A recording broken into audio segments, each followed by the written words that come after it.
The second is the retribution of hearing, which brings an evil result.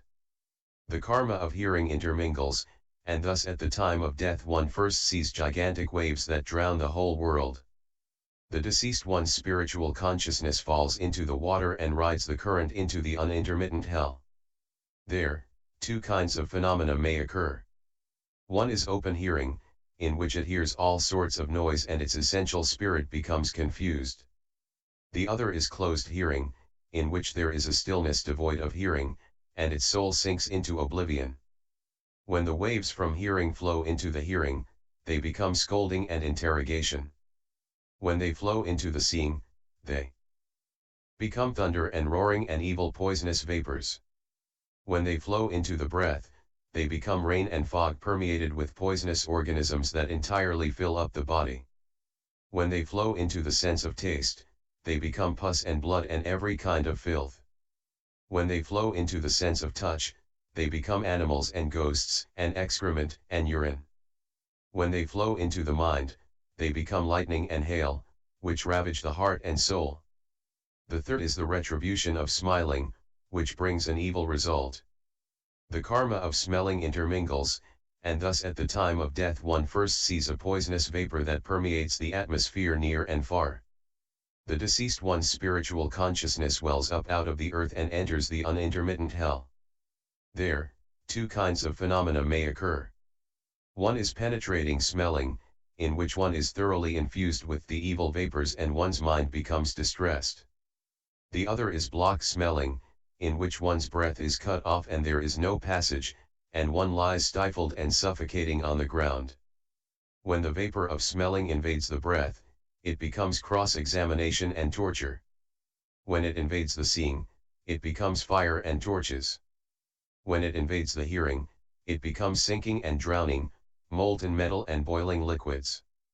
When it invades the sense of taste, it becomes putrid or rancid foods. When it invades the sense of touch, it becomes the actions of ripping apart and beating to a pulp. It also becomes a huge mountain of flesh which has hundreds and thousands of eyes and which is sucked and fed upon by numberless worms. When it invades the mind, it becomes ashes, pestilent air, and flying sand and gravel, which cut the body to ribbons. The fourth is the retribution of tasting, which brings an evil result. This karma of tasting intermingles, and thus at the time of death one first sees an iron net ablaze with a raging fire that covers over the entire world. The deceased one's spiritual consciousness passes down through this hanging net, and suspended upside down it enters the unintermittent hell. There, two kinds of phenomena may occur. One is a sucking air, which congeals into ice so that it freezes the flesh of his body until it bursts open. The other is a spitting blast of air, which spews out a raging fire that roasts his bones and marrow to a crisp. When the tasting of flavors passes through the sense of taste, it becomes what must be acknowledged and what must be endured. When it passes through the seeing, it becomes burning metal and stones. When it passes through the hearing, it becomes sharp weapons and knives. When it passes through the sense of smell, it becomes a vast iron cage that encloses the entire land. When it passes through the sense of touch, it becomes bows and arrows, crossbows, and darts. When it passes through the mind, it becomes flying pieces of molten iron that rain down from out of space. The fifth is the retribution of touching, which brings an evil result. The karma of touching intermingles, and thus at the time of death one first sees huge mountains closing in on one from four sides, leaving no path of escape. The deceased one's spiritual consciousness then sees a vast iron city. Fiery snakes and fiery dogs, wolves, lions, ox-headed jail keepers, and horse-headed Rakshasas brandishing spears and lances drive it into the iron city toward the unintermittent hell. There, two kinds of phenomena may occur. One is touch that involves coming together, in which mountains come together to squeeze its body until its flesh, bones, and blood are totally dispersed. The other is touch that involves separation, in which knives and swords attack the body, ripping the heart and liver to shreds. When this touching passes through the sensation of touch, it becomes colliding, striking, stabbing, and piercing. When it passes through the seeing, it becomes burning and scorching. When it passes through the hearing, one hears the sounds on the path to the hells, at the gate to the hells, and in the courts of trial. When it passes through the sense of smell, it becomes enclosures, bags, interrogation, and binding up. When it passes through the sense of taste, it becomes plowing, pinching, chopping, and severing. When it passes through the mind, it becomes falling, flying, frying, and broiling. The sixth is the retribution of thinking, which brings an evil result. The karma of thinking intermingles, and thus at the time of death one first sees a foul wind which devastates the land. The deceased one's spiritual consciousness is blown up into space, and then, spiraling downward, it rides that wind straight into the unintermittent hell. There, two kinds of phenomena may occur. One is extreme confusion, which causes it to be frantic and to race about ceaselessly.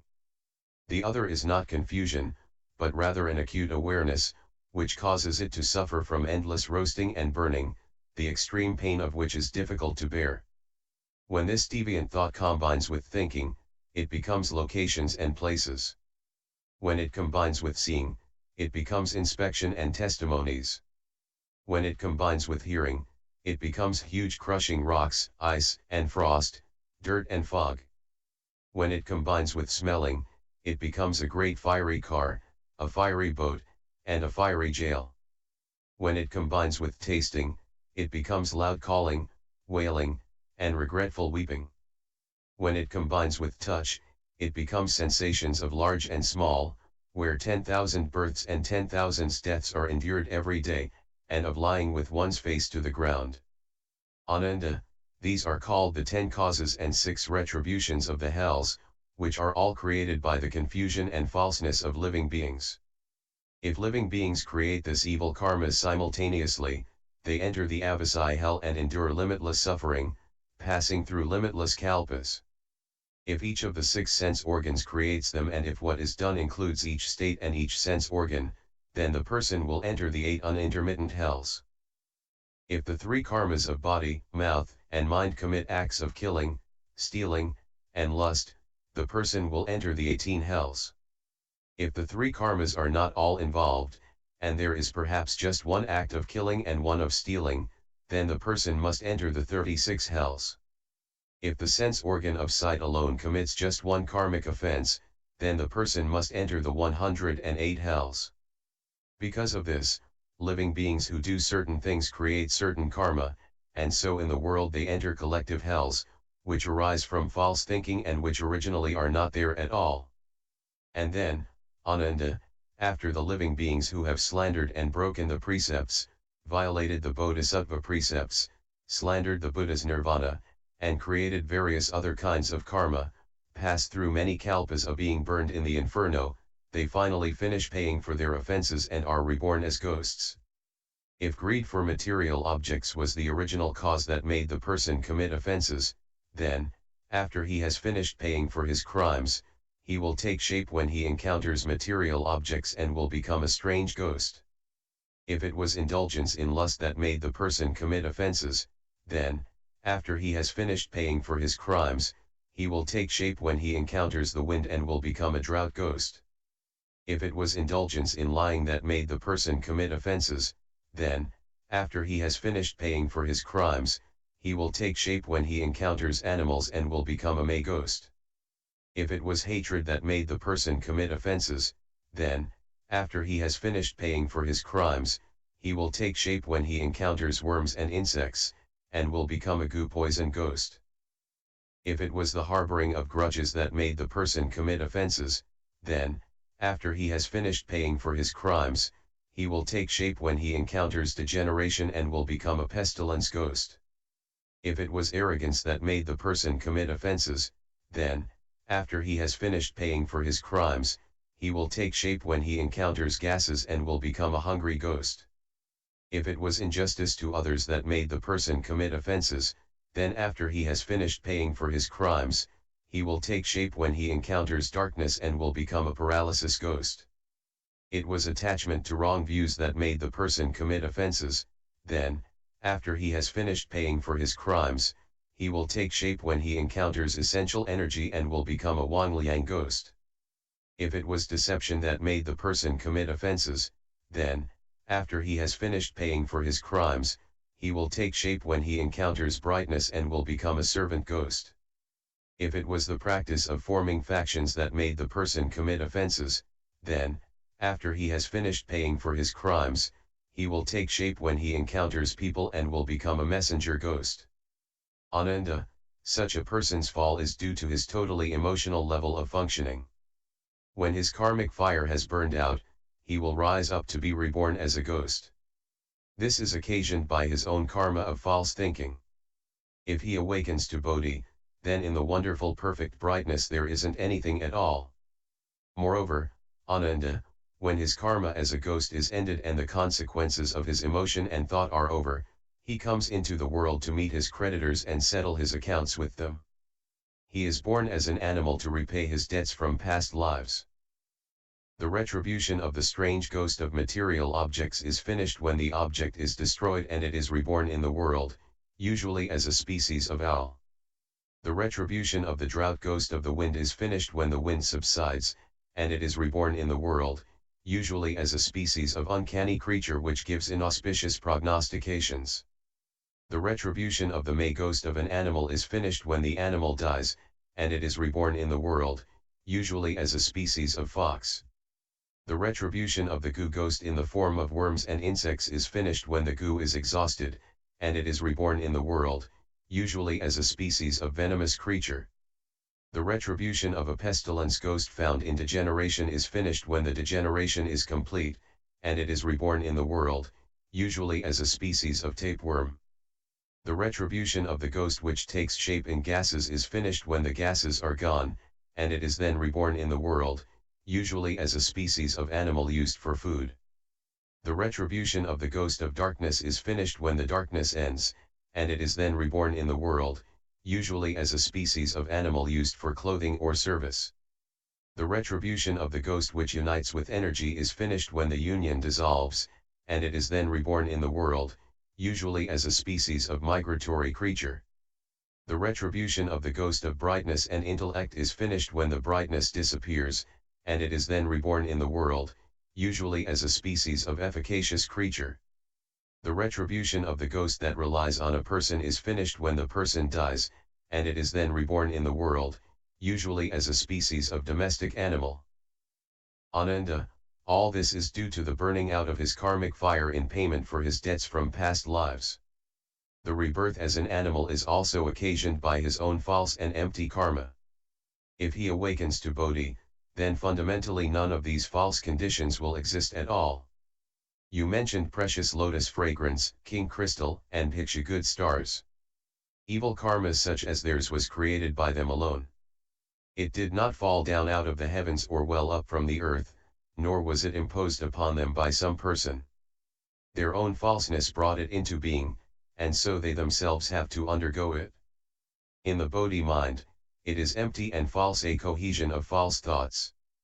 Moreover, Ananda, if while repaying his past debts by undergoing rebirth as an animal, such a living being pays back more than he owed, he will then be reborn as a human to rectify the excess. If the creditor is a person with strength, blessings, and virtue, then he can pay what he collected in excess without having to lose his human form. But if he lacks blessings, then he will be reborn as an animal to pay the outstanding balance. Ananda, if the debt involves money, material goods, or manual labor, then once it is paid, the debt is resolved. But if in the process of repayment the lives of other beings were taken or their flesh eaten, then it will start a cycle of mutual devouring and slaughtering that will send the debtors and creditors up and down endlessly for as many eons as there are motes of dust. There is no way to put a stop to it, except through Shamatha or through a Buddha's coming to the world. You should know that when owls and their kind have paid back their debts, they regain their original form and are born as obstinate people. When creatures that are inauspicious have paid back their debts, they regain their original form and are born as abnormal people. When foxes have paid back their debts, they regain their original form and are born as people who are simpletons. When creatures of the venomous category have paid back their debts, they regain their original form and are born as malicious people. When tapeworms and their like have paid back their debts, they regain their original form and are born as lowly people. When the edible types of creatures have paid back their debts, they regain their original form and are reborn as weak people. When creatures that are used for clothing or service have paid back their debts, they regain their original form and are reborn as people who do hard labor. When creatures that migrate have paid back their debts, they regain their original form and are reborn as literary people. When efficacious creatures have paid back their debts, they regain their original form and are reborn as intelligent people. When domestic animals have paid back their debts, they regain their original form and are reborn as sophisticated people. Ananda, these are all beings that have finished paying back former debts and are born again in the human realm. They are involved in a beginningless scheme of karma and delusion and spend their lives killing and being killed by one another. They do not get to meet the thus come one or hear the proper Dharma. They just abide in the wearisome dust, passing through a repetitive cycle. Such people can truly be called pitiful. Furthermore, Ananda, there are people who do not rely on proper enlightenment to cultivate samadhi, but cultivate in some special way that is based on their false thinking. Holding to the idea of perpetuating their physical bodies, they roam in the mountains and forests in places people do not go and become 10 kinds of immortals. Ananda, some living beings with unflagging resolution make themselves strong with specially prepared foods. When they have perfected this method of dieting, they are known as earth-traveling immortals. Some of these beings with unflagging resolution make themselves strong through the use of grasses and herbs. When they have perfected this method of taking herbs, they are known as flying immortals. Some of these beings with unflagging resolution make themselves strong through the use of metal and stone. When they have perfected this method of transformation, they are known as roaming immortals. Some of these beings with unflagging resolution make themselves strong through movement and stillness. When they have perfected their energy and essence, they are known as space-traveling immortals. Some of these beings with unflagging resolution make themselves strong by using the flow of saliva. When they have perfected the virtues of this moisture, they are known as heaven-traveling immortals. Some of these beings with unflagging resolution make themselves strong with the essence of sun and moon. When they have perfected the inhalation of this essence, they are known as all-penetrating immortals. Some of these beings with unflagging resolution make themselves strong through mantras and precepts. When they have perfected these skills, they are known as immortals of the way. Some of these beings with unflagging resolution make themselves strong through the use of thought processes. When they have perfected thought and memory, they are known as illuminating immortals. Some of these beings with unflagging resolution make themselves strong through internal union. When they have perfected the response, they are known as immortals of essence. Some of these beings with unflagging resolution make themselves strong through transformations. When they have perfected their awakening, they are known as immortals of the ultimate level. Ananda, these are all people who smelt their minds but do not cultivate proper enlightenment. They obtain some special principle of life and can live for thousands or tens of thousands of years. They retire deep into the mountains or onto islands in the sea and cut themselves off from the human realm. However, they are still part of the turning wheel, because they flow and turn according to their false thinking and do not cultivate samadhi. When their reward is finished, they must still return and enter the various destinies. Ananda, there are many people in the world who do not seek what is eternal and who cannot yet renounce the love that exists between themselves and their wives. But they have no interest in sexual misconduct and so their purity develops and their light is revealed. When their life ends, they are born in the heaven of the 4 kings next to the sun and moon. Those whose sexual love for their wives is slight, but who have not yet obtained complete purity when dwelling in solitude, transcend the light of sun and moon at the end of their lives, and reside at the summit of the human realm. Such people are born in the Trayastrimsha heaven. Those who become temporarily involved when they meet with desire but who do not dwell upon it when it is finished, and who, while in the human realm, are active less and quiet more, abide at the end of their lives in light and emptiness where the illumination of sun and moon does not reach. These beings have their own light, and they are born in the Suyama heaven. Those who are quiet all the time, but who are not yet able to resist when stimulated by contact, ascend at the end of their lives to a subtle and ethereal place. They will not be drawn into the lower realms. The destruction of the realms of humans and gods and the three disasters at the end of a kalpa will not reach them, for they are born in the Tushita heaven. Those who are devoid of desire, but who will engage in it for the sake of their partner, even though to them the experience is as flavorless as chewing wax, are born at the end of their lives in a transcendental place of transformations. They are born in the heaven of bliss by transformation. Those who have no worldly thoughts while doing what worldly people do, who are lucid and beyond such activity while involved in it, are capable at the end of their lives of entirely transcending states where transformations may be present or absent. They are born in the heaven of the comfort from others' transformations. Ananda, although the beings in these 6 heavens have physically transcended desire physically, traces of it still remain in their minds. The levels of existence so far discussed are known as the realm of desire.